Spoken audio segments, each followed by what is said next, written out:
माय माऊली नमस्कार.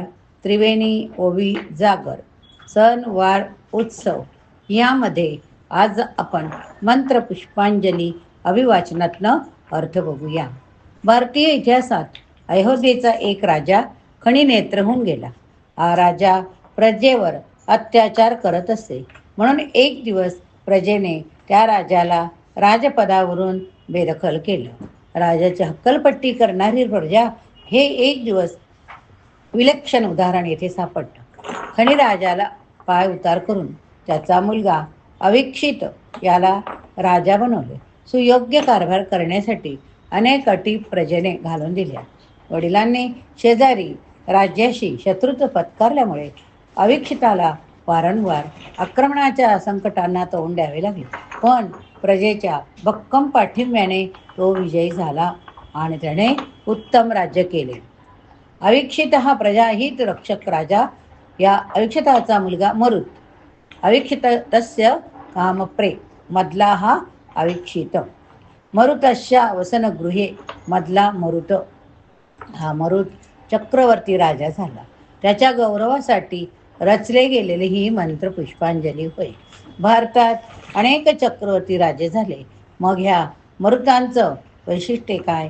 त्याने प्रजेसाठी अनेक अडचणींना तोंड देत एक मोठा यज्ञ केला. यज्ञ म्हणजे समाजातील अनेकांच्या भल्यासाठी केलेला प्रकल्पच. यज्ञ म्हणजे असं मोठं कर्म की ज्यात अनेक लोकांचा सहयोग घेऊन एक संघ तयार होतो.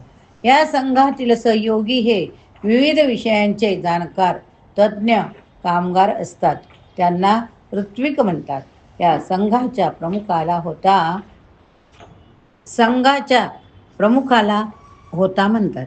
हे सगळे मिळून एकत्र येऊन प्रजेच्या कल्याणासाठी यज्ञ करतात. जसे नदीवर बांध घालणे, तळी खणणे, डोंगरावर झाडी लावणे, जलाशय स्वच्छ करणे, अनाचारी दुष्ट चोरांवर वचक बसवणे, औषधोपचार करणे, शिक्षण देणे, अन्नधान्याची सोय करणे इत्यादीसाठी अनेक यज्ञाची स्वरूप आहेत. यज्ञ करणे म्हणजे सगळ्यांनी मिळून सगळ्यांच्या भल्यासाठी मोठं काम करणे. यज्ञो वै श्रेष्ठतमं कर्म, अर्थात यज्ञ हे महानतम कर्म आहे.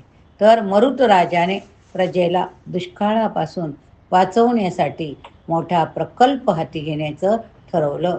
पण मरुत राजाची कीर्ती यामुळे अधिकच पसरेल अशी ईर्ष्या उत्पन्न झाल्याने त्या काळातील अनेक प्रबळ आणि संसाधन पुरवणाऱ्या गटांनी इंद्र देवांनी मरुताला विरोध केला.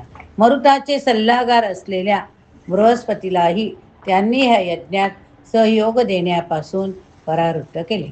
यामुळे खचलेल्या मरुत राजाला समवर्त नावाच्या बृहस्पतीच्या दुर्लक्षित भावाने मदत द्यायचं मान्य केलं. समवर्तासोबत मरुत राजाने प्रकल्प पुढे नेला. एवढेच नव्हे तर हळूहळू मरुताने सर्व विरोधक गटांना आमंत्रित करून त्यांचं मन वळवून यज्ञात सहभागी करून घेतलं आणि यज्ञ उत्तम प्रकारे यशस्वी केला. यामुळे मरुत परिवेष्टारो मरुतश्या वसनगृहे, अर्थात मरुत देव मरुत राजाच्या घरी अन्न देऊ लागले. म्हणजेच मरुताचे राज्य पर्जन्याने, योग्य पाऊस पाण्याने, अन्नधान्याने समृद्ध झाले. अशा प्रकारे यज्ञाद्वारे मोठी कार्य सार्थकी लावता येतात. ही पूर्वापार केवळ श्रद्धा नसून आपली परंपरा आहे. या परंपरेप्रमाणे सर्वांना सहभागी करत अडचणीत मार्ग शोधत न खचता लोक कल्याणकारी प्रकल्प पूर्ण केल्याने संपन्नता, कुबेर म्हणजे साधन विपुलता राहील आणि संपूर्ण पृथ्वीवर सार्वभौम प्रजाहितकारी राज्य पसरेल. असा हा मंत्र पुष्पांजलीचा इतिहास आशय आहे. एकत्र येऊन सर्व कल्याणासाठी यज्ञ करा. हा समाज, देश, विश्व सुखी आनंदी बनवण्याचा परंपरा प्राप्त मार्ग वारंवार आपल्या सर्वांच्या मनावर बिंबवण्यासाठी ही मंत्र पुष्पांजली आहे. मंत्र पुष्पांजली हे प्राचीन राष्ट्रगीत मानले जाते. मंत्र पुष्पांजलीशिवाय पूजेची सांगता होत नाही. स्पष्ट आणि शुद्ध उच्चार करण्यासाठी असा हा मंत्र खाली दिला आहे, तो आपण आता श्रवण करूया.